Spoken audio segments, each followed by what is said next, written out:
Hi, today I'm talking about working with your inner critic, the 5 steps to self-compassion. This is part 2. So a little bit about me. I'm Carlene Lehmann, and I'm a licensed marriage and family therapist, and I have a private practice located in Austin, Texas.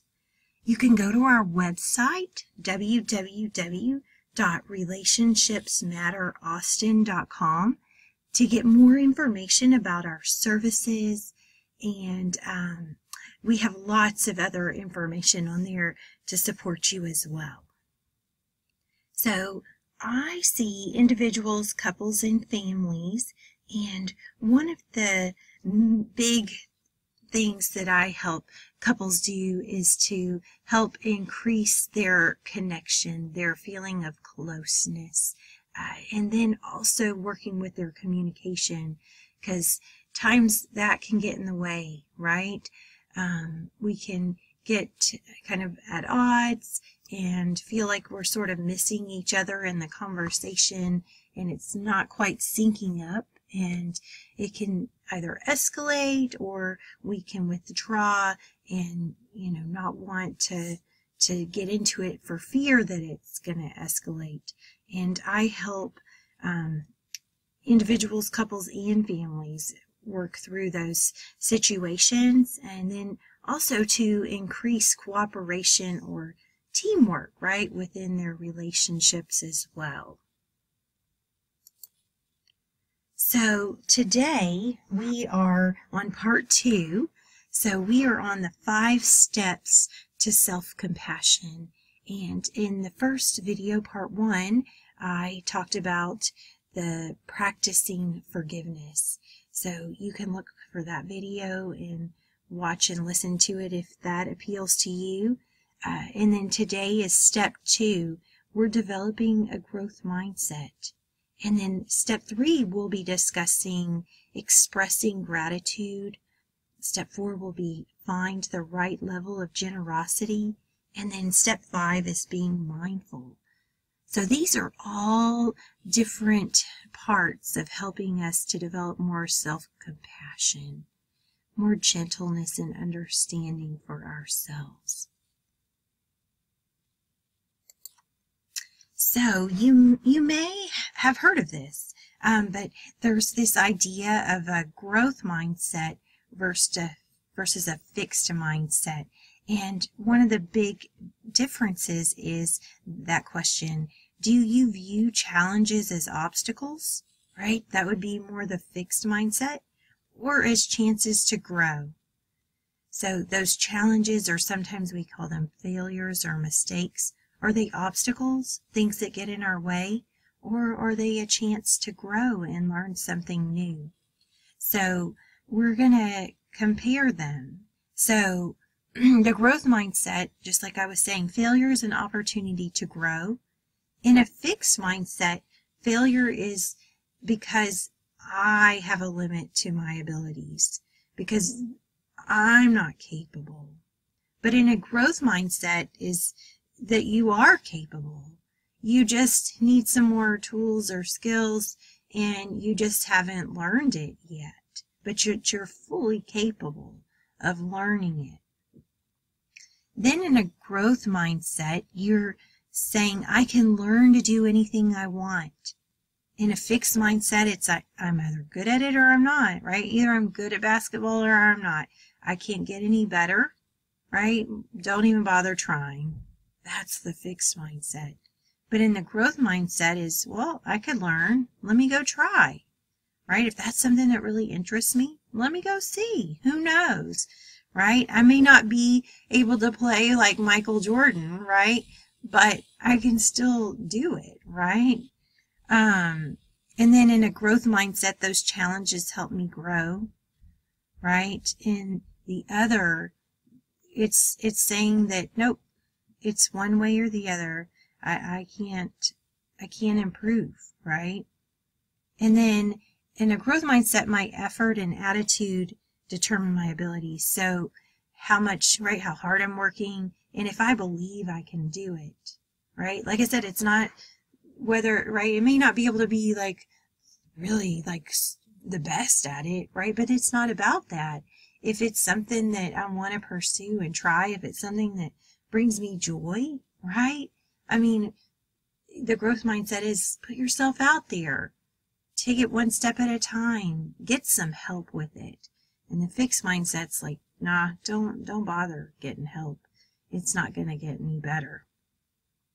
And then in the growth mindset, feedback, right? Getting information, right, from others, or just from doing whatever the activity is itself. It helps me. It's constructive. It gives me information so that I can learn. And in the fixed mindset, it's why bother, right? And that the feedback and criticism are taken personally, right? That it's an attack on me as a person. And that's a huge difference, right? If we take that feedback critically, we're going to shut down. We're not going to want to try anymore, right? That's going to cause distance between us and that person. Whereas if we're open to it and can learn from it, and yes, it helps if that person can deliver that feedback in a way that can be constructive. That is huge part of it too. And that person has ownership over that piece. But yeah, it needs to be delivered in a way that doesn't feel like they're being critical or judgmental or blaming, because that's not helpful either. And then in a growth mindset, we're inspired by the success of others. We like to see others do well, because it shows us like, hey, if I put some effort in, I could learn to do that, right? Yeah, may not be like Michael Jordan, that's okay, but we can learn. And in a growth mindset, we like to try new things, because we're not being critical, right, of ourselves. We're not judging ourselves. So what's the harm in trying, right? What's the worst that could happen? Like say you go try to surf, right? Well, maybe you can get up on the board, right? Maybe you fall off, that's the worst, right? And that's okay. And maybe with more practice, we can get better. But in the fixed mindset, it just says, I'm going to stick to what I know. I'm going to stick to what I'm good at, and there's no harm in, realizing what you're good at and putting your time and energy into that. That's, totally fine. And that makes sense. But, life has a lot to offer. And if we never try new things, how do we know? How do we know that we won't like it, or that we might not find some success with it, right? So in the growth mindset, we become aware of our view of the world, right? Well, actually, this works just to be aware of what our mindset is. And, in certain areas of life, we may have more of a growth mindset, the things that we're a little more comfortable with. And others, we may find that we have more of a fixed mindset. It's not an either or. It can just be in different areas or parts of ourself. But we become aware of if we're having areas with the fixed mindset, and we're working to develop the growth mindset in those places. So we can embrace rather than avoid challenges, right? We can try new things knowing that we're a beginner. We don't have to be an expert. We're just starting out. And oftentimes as an adult, that is hard to be a beginner over and over again. But if we can kind of give ourselves some grace, that we can just go and fumble. Yeah, we may look a little silly, right? But that's okay. We are learning, just like a baby learns to crawl and walk, and they have to fall down and get back up, and they keep trying, right? We can be a beginner. It's okay. It can kind of take the pressure off and just allow us to enjoy it and be in the moment too. We can try to find meaning in the situations, understand what's going on, and then not giving up on ourselves, right? if the first time it doesn't work out, that's okay. That's okay. Like I said, we're beginners. It's going to take baby steps. So just not being so hard on ourselves. Going back to that compassion, right? That forgiveness that I talked about in part 1. And then if you find that you're criticizing yourself, right, or comparing yourself with others, let's try to find inspiration in those people's successes and strengths. So yeah, say you're on social media and other people are totally rocking at that thing that you have a hard time with, and there's a part of you that starts to feel shut down by that. If we can start to retrain our brain and be like, hey, that's something I must want to get better at. That's why I'm getting triggered. And so, okay, let's celebrate. Woohoo! Yay, that person did it. It gives me hope. It shows me that it's possible, right? So I can try too. I don't have to feel bad for their success, right? Feel bad about myself. I can be like, rock on, you do that. Yay, way to go. I can be a cheerleader for them. And at the same time, like, hey, I want to go and learn that. That sounds really interesting to me. Oftentimes, if we feel some jealousy, that's what it's about. It's that we want to do that too, or we want to experience that feeling. And so we stop and think, okay, how can I do that? What's a way in my life that I can do that so that we can take steps to make that happen?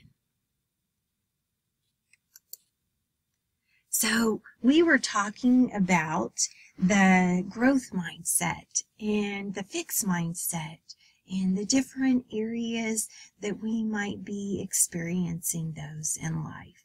And the first step really is just developing an awareness, kind of observing as we go through life, watching, like, where do I do that? Where do I have that growth mindset where I'm like embracing new challenges? Or, having some gentleness when I am a beginner. And if this is an area that you'd like more support in, that's what we do. We'd be happy to help, and feel free to reach out to us. And if you even just have some questions about this, I'm more than happy to answer those and to have a conversation, right? Because I'm still learning too. There's some things that have helped me in my life, and that's why I'm sharing this.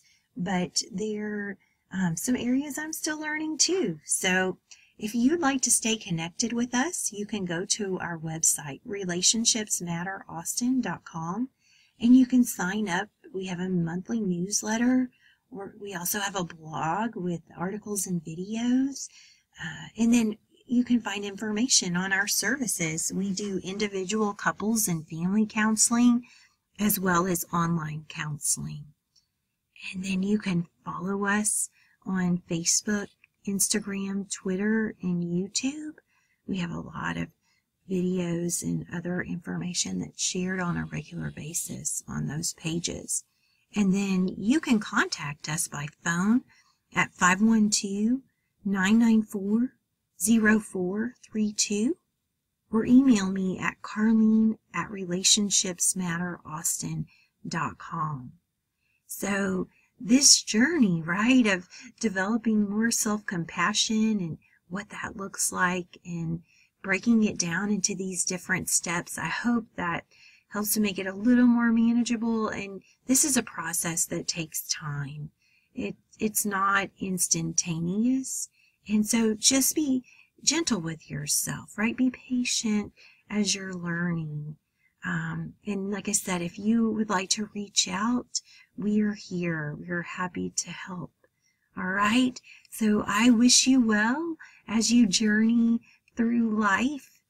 It's not always easy, but we are connected, right? And there is support and help out there. And I never want a person to feel alone, because that's hard. So I wish you well, and take care.